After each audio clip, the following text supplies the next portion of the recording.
2019 मसीह एभली एक रथयात्रा देखा मिलता पुरी रे जेतेबेले रथयात्रा पूर्वर फनी महाबात्या आसीथिला पुरी रे व्यापक क्षयक्षति होता आउ ता परे परे महाप्रभुंकर रथयात्रा थाए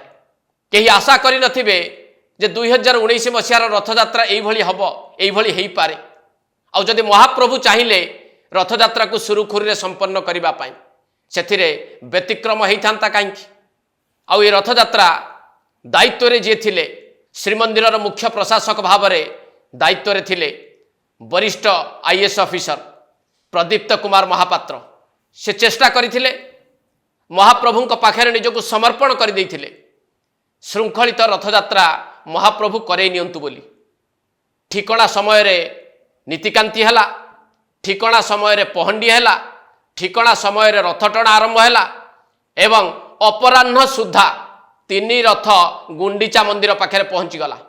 कौन सी प्रकार अघटन घटी नाही आउ सेतेबेले पुलिस विभागर मुख्य थांती डीजी भाव में डॉक्टर राजेंद्र प्रसाद शर्मा भावंतु ए दुई जन ऑफिसर को जेते प्रशंसा कले आज भी कम हम ये श्रृंखलार सहित चेष्टा करथिले महाप्रभुंकर आशीर्वाद भिक्षा करथिले ए रथयात्रा को सुरुखुरी संपन्न करबा पई एवं महाप्रभु निजे चाहिथिले जोथिपाई 2019 मसीहार रथयात्रा रे कौनसी अघटन घटी नथिला सबु नीतिकांति ठिकणा समय रे हेबा सहित सेवायत मानकर अकुंठ सहयोग ए रथयात्रा को समस्तंक पई मने रहिला भली दिनटीए